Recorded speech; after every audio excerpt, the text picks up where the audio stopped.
What foods do you think of when we talk about free foods? Maybe fruit, maybe veggies, maybe even popcorn. On today's episode of The Nutrition Couch, we take a closer look at what are free foods, what the term means, and how you can add more bulk and flavour into your favourite healthy meals. Hi, I'm Leanne Ward. And I'm Susie Burrell. And together we bring you The Nutrition Couch, the weekly podcast that keeps you up to date on everything that you need to know in the world of nutrition. As well as free foods, today we discuss if it's possible to eat too much protein. Our product is a favourite for those who may enjoy a cheeky little gin every now and then, and our listener question is all about a common issue that may impact our sleep. So to kick us off today, Susie, we are chatting all things free foods. And this may be even perhaps a controversial topic because I know a lot of dietitians who would classify some, and say there are no free foods because all food besides water has calories. But then when we say free foods, we aren't technically saying foods that have 0 calories. We're really meaning foods that are very low in energy and quite high in volume. And a lot of these foods are quite nutrient dense as well. So they help to fill you up for minimal calories. So we're not saying to our listeners that they have no calories. Basically, everything is calories, even vegetables, but they're very minimal calories. And when you're thinking about bang for your buck in terms of filling yourself up, volume eating, fat loss, these are probably good amounts of foods to add into the diet, aren't they? I think it came to mind because I'd been talking to clients about their dinners and they had a lot of question about seasoning. So things like marinades and spices and sauces and I said, oh, well, you can have kind of as much of those as you like. And I thought, oh, that's an interesting concept. I don't think we talk a lot about foods that people perhaps have to limit or be mindful of portions or how much protein are you having?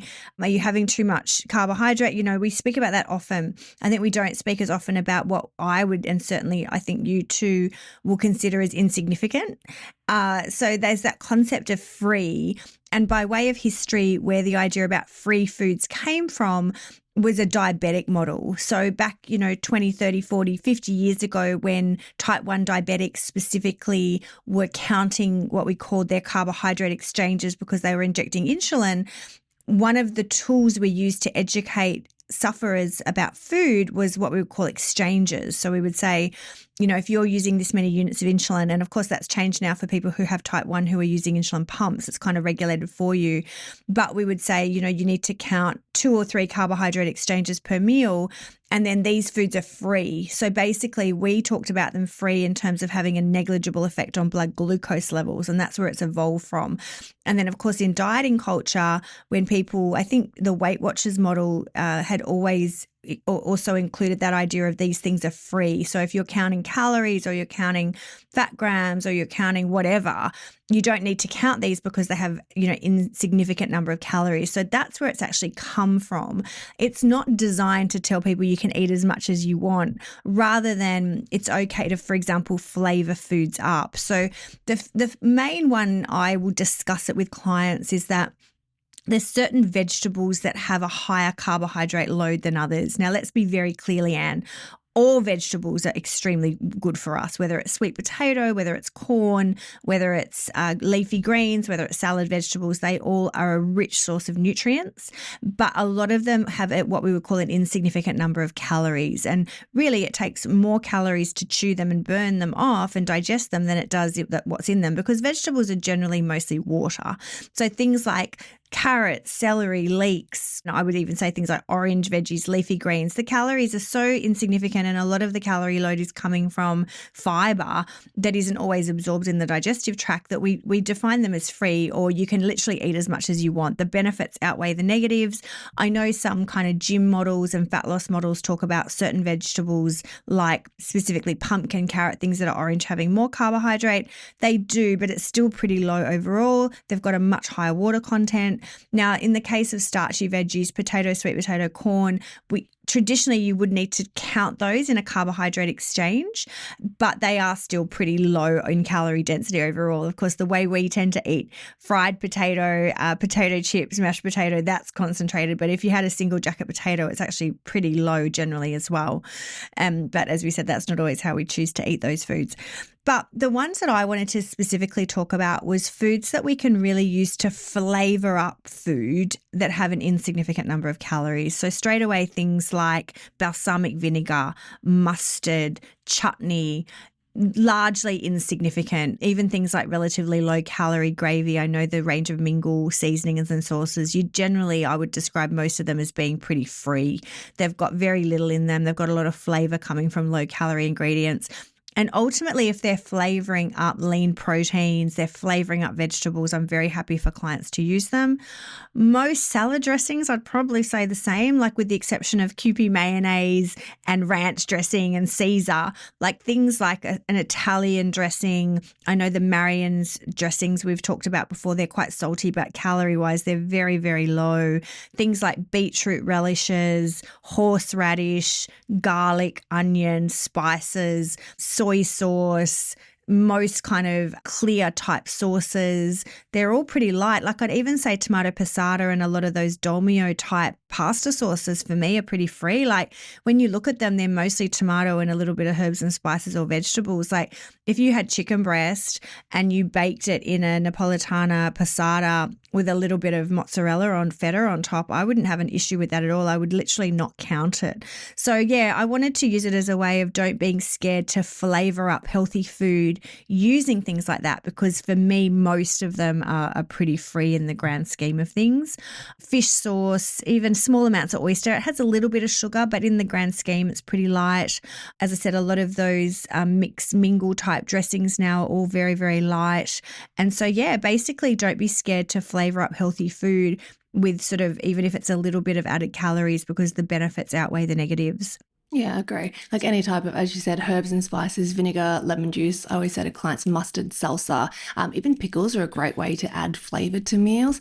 Yeah, even as you said, popcorn, or as I said in the beginning, popcorn can be a really good option. We're not talking about the heavily buttered popcorn or the heavily oiled popcorn. A lot of times if you see the popcorn that's like a light version, it doesn't use butter, but it actually uses oil. So just check the back of the packet. All you're looking for is air pop popcorn. A couple of cups of that clocks in it well under 100 calories, and it gives you quite a lot of volume as well and some good fiber. Popcorn's actually considered a whole grain as well.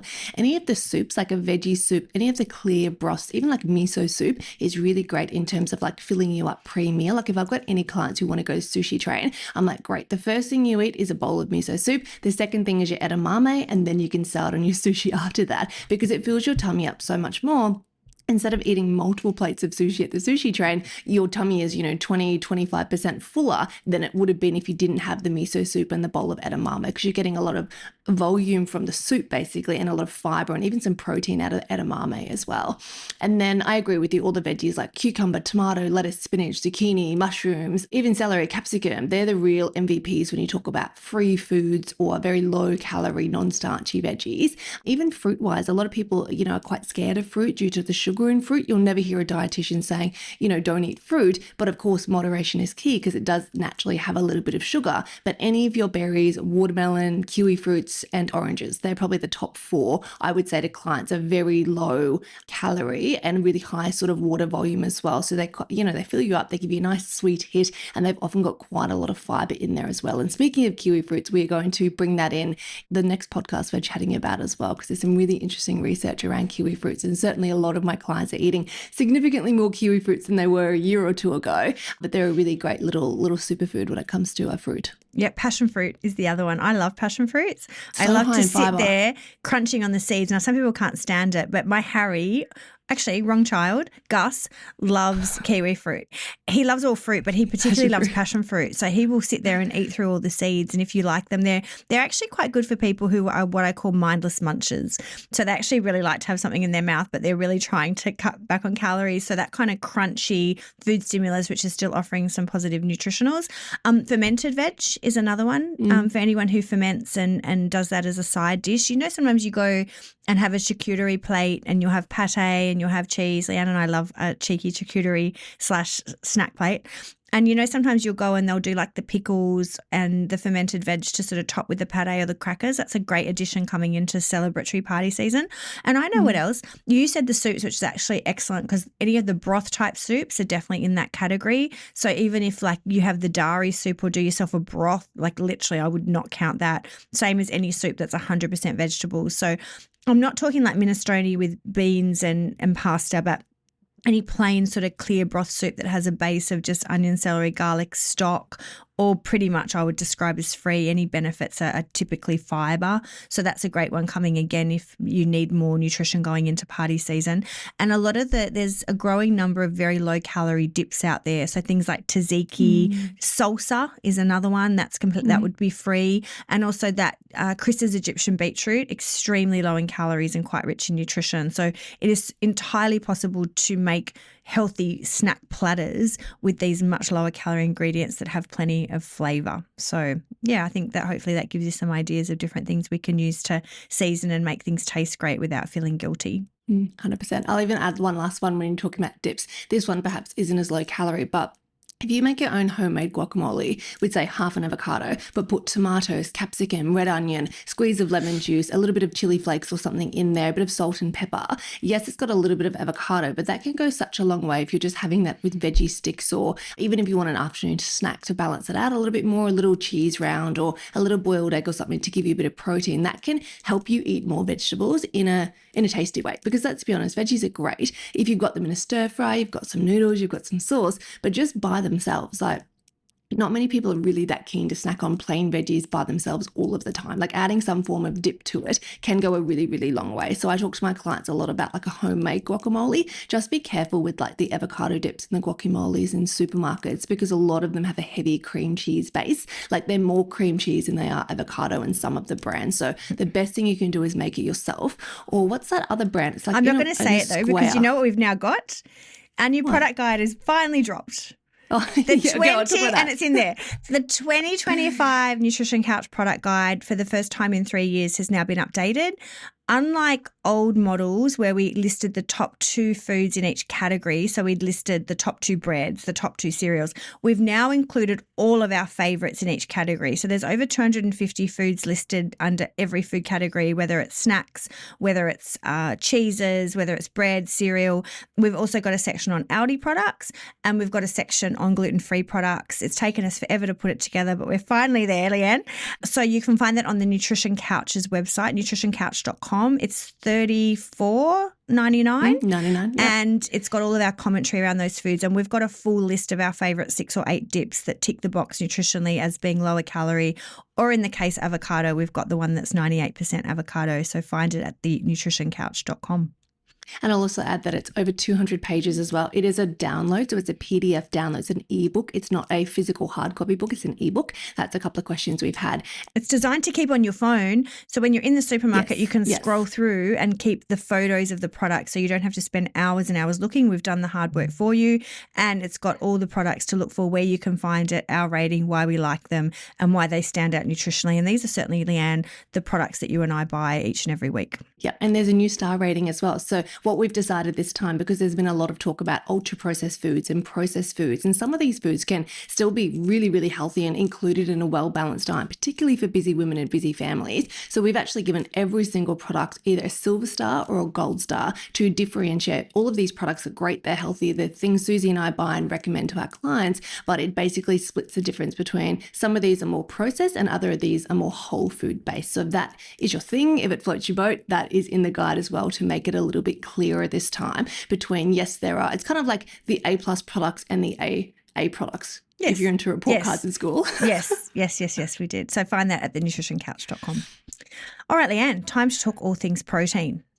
Everything's protein. Protein fish, protein pizza, protein chips, protein chocolate, protein powder.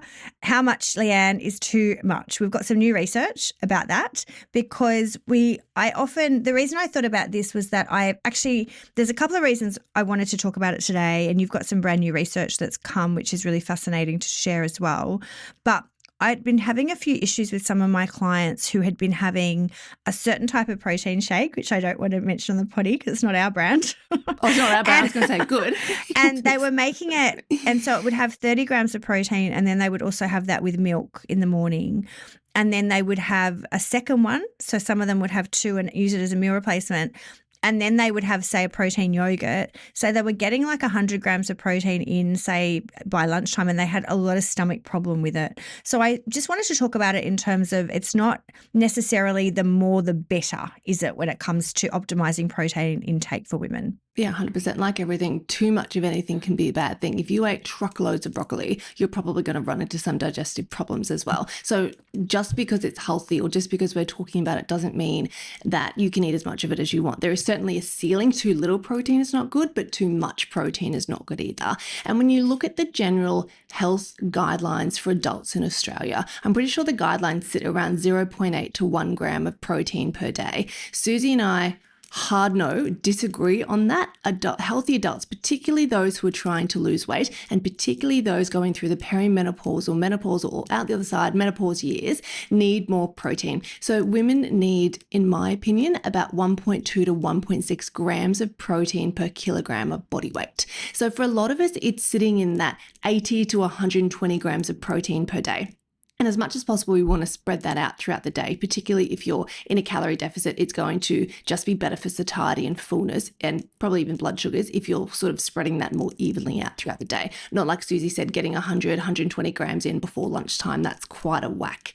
So that's sort of the guidelines for most healthy women. I would say on average, most of my ladies are having around about that kind of 100 grams of protein mark. Of course, people are very different. You can have someone in a 60 kilo body, somebody in a 120 kilo body. Their requirements are going to be different, which is why we talk about protein roughly based on how many grams you need based on your body weight. So that is kind of where the research sits. I mean, as I said, the health guidelines in Australia have not caught up to the current research around hormones and menopause for women, or the research around fat loss, because when you're in a calorie deficit, if you're not eating enough protein, what you're losing is not only fat mass, but it's also muscle mass as well. And that is not ideal in any world because your muscle mass is metabolic, it's metabolic tissue, it's like gold, basically. It's going to help improve your metabolism over time. So if you're losing your muscle mass in a calorie deficit, that's not ideal, but that's a whole nother conversation. I think we've had that before. But when protein becomes too much, I think a lot of the research says anything above that kind of 2.2 to 2.5 grams per kilogram of body weight. So if someone weighed, 70 kilos, anything upwards of about 150, 160 grams of protein a day, it's too much. It doesn't actually give you any extra benefit. And what happens is when you're eating a ton of protein, I've certainly had clients on board with me who have had meal plans from PTs that are having 180 grams of protein a day. I say to them, it's too much, because what's happening is even if you may be in the calorie deficit and make your calories and macros fit, you're displacing other nutrients. By having such a high load of protein, you're not getting in enough carbs for energy to fuel your workout. You're not getting in enough fiber. You're not getting in enough healthy fats that are really important for cellular health, brain health, hormone health as well, and all of our antioxidants. If you're eating that much protein, there is no way you're having your 5 to 7 serves of vegetables that we want you to have from a health perspective every single day. So in a lot of these extreme cases, some of these people having these huge intakes are the bodybuilders and the likes. And it doesn't really, I think it's a bit of a myth that too much protein harms your kidneys. That, like creatine, has been dispelled long ago. High protein diets and creatine don't harm healthy kidneys. If you do have a pre-existing kidney condition, you absolutely need to monitor your intake and be working with a health professional. But for healthy adults, protein is safe and it's very, very beneficial. But what we tend to see is that most women don't get enough at breakfast, don't really get enough at lunch, and are getting far too much at dinner. Like I had a client the other day who went out to dinner and she sent me a photo of the menu, and the steaks on the menu, the smallest steak on the menu was 300 grams and there was one at 550 grams. And she's like, what do I do? I feel like steak.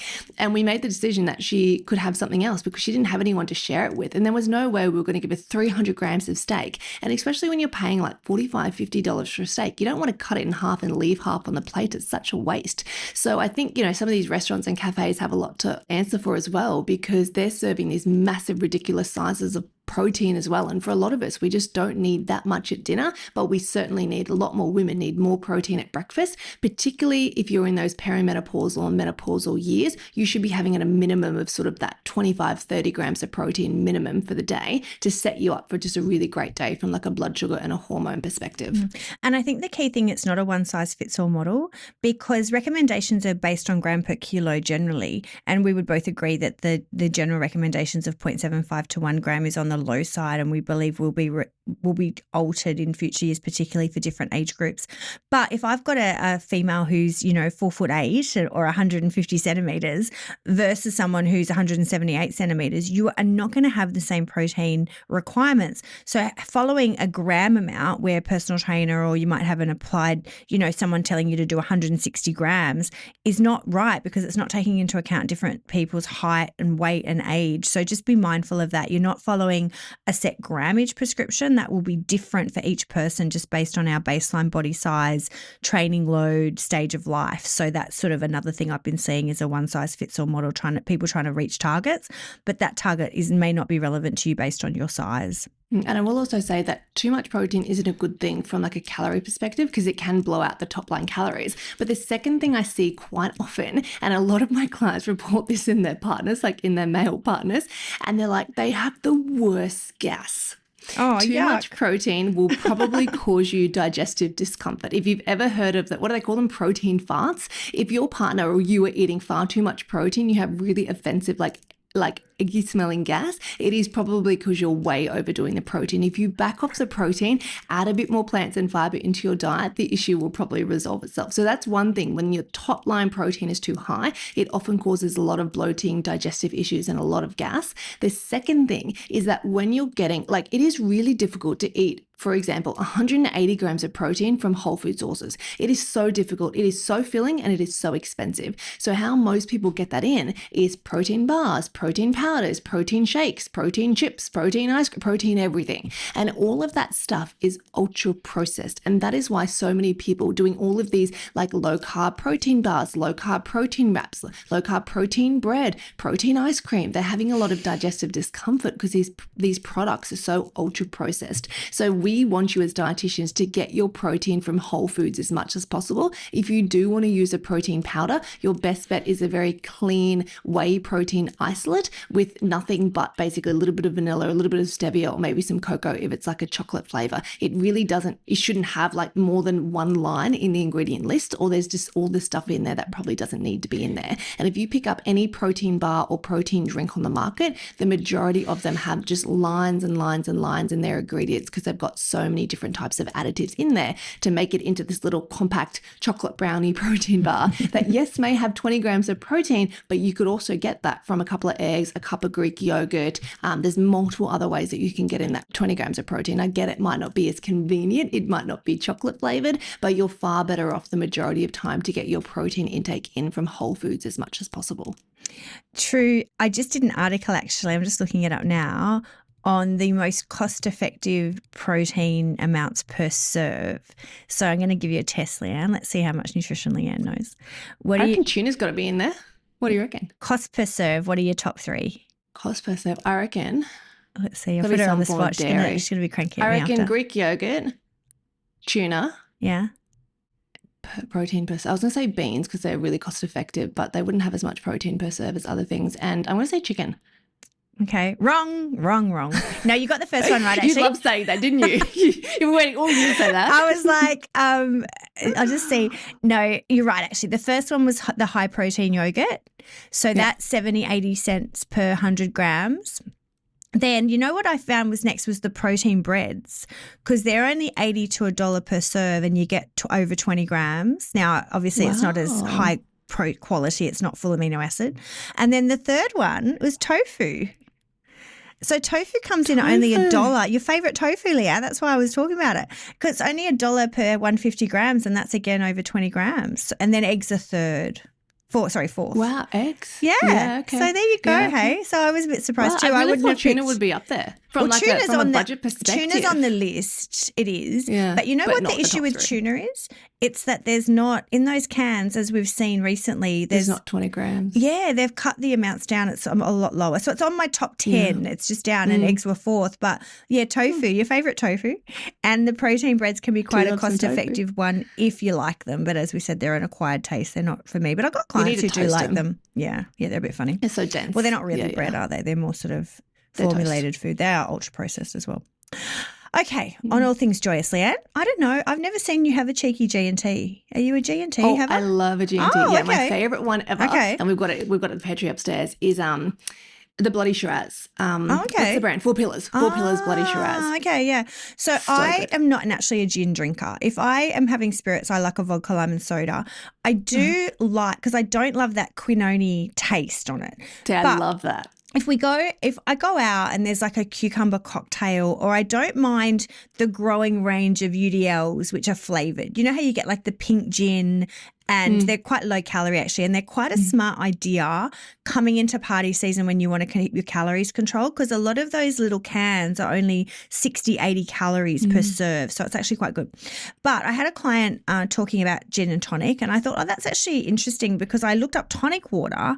And she said to me, how much is tonic water bad? And I was like, oh, I think it's okay. And then I looked and I thought, oh, no, it's not. It's like 20, 30 grams of sugar. So then I was just in Woolies looking at buying the Schweppes low-cal drinks, and I found this, and I can put it on the screen today. Yeah. I have found Fever Tree, which I know is a more boutique tonic water. It is more expensive, but they've got a Mediterranean light version, which is actually significantly lower in sugar. And I thought, for all the G&T listeners or lovers out there, and they've actually got on Woolies at the moment 150 ml times 8, so the mix is only for $12.50. So I thought that's quite cost effective. So I'll read you the nutritionals on it. I did find it at Woolies. I don't know if it's at Coles as well. So per 150 ml, it's just over 100 kilojoules, which is very low. That's 20 to 30 calories, and it's only got 6.3 grams of sugar. So that is 4% sugar, and that is about a third to a quarter of the sugar that is in regular tonic water. Specifically, the Schweppes one I noticed did have even more. Like, it was like the less you paid, the more sugar. The Fever Tree did have less, but it was a lot more expensive. But this light one is definitely a thumbs up from me in terms of people who do enjoy a G&T and enjoy mixing their own. I think this one I bought was only $3.50, so quite cost effective.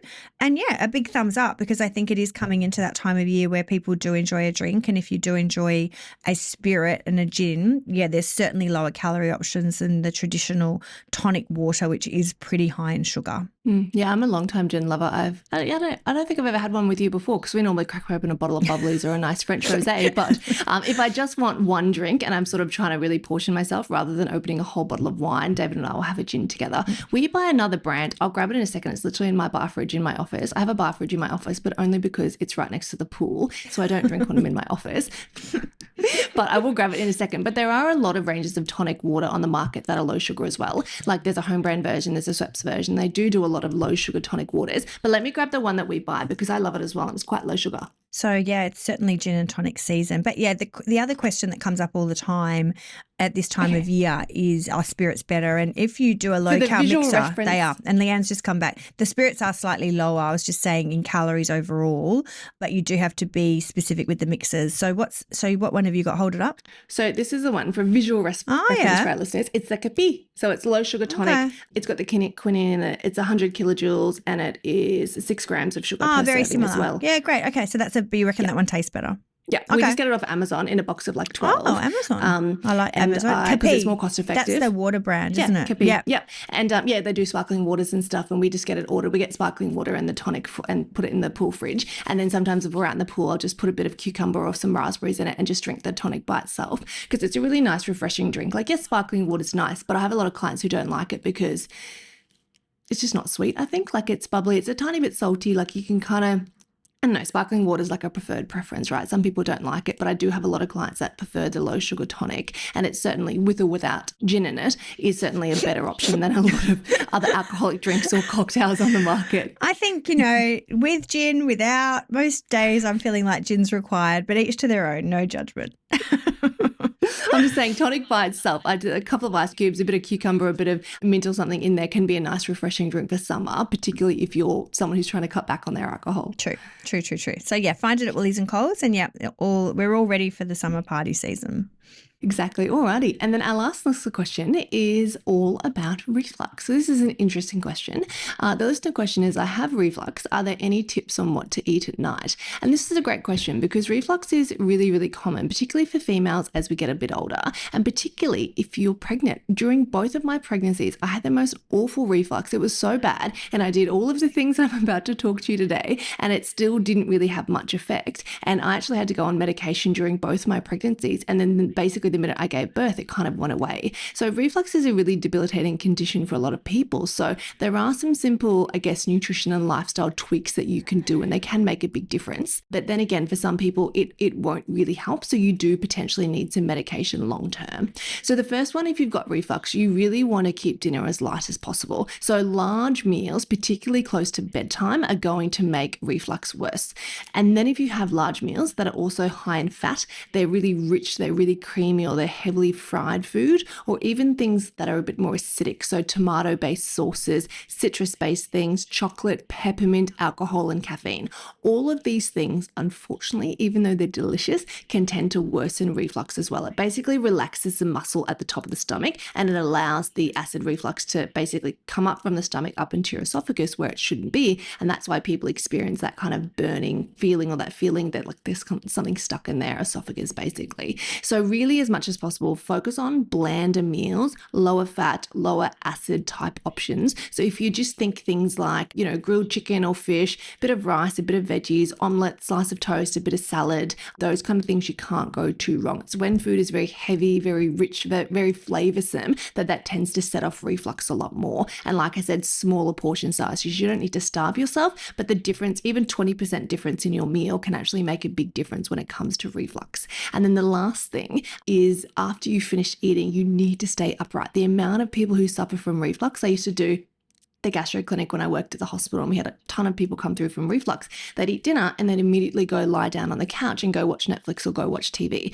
The number one thing you need to do if you suffer from reflux is stay upright basically for at least an hour after your meal. So if you must lie down, if you have to lie down, you've got to keep your head elevated, use a couple of extra pillows and keep your head above your stomach basically. Don't lie flat, keep yourself elevated. Ideally sit upright, but if you can't, if you need to lie down for whatever reason, keep your head elevated because it basically doesn't allow the acid to come back up as much.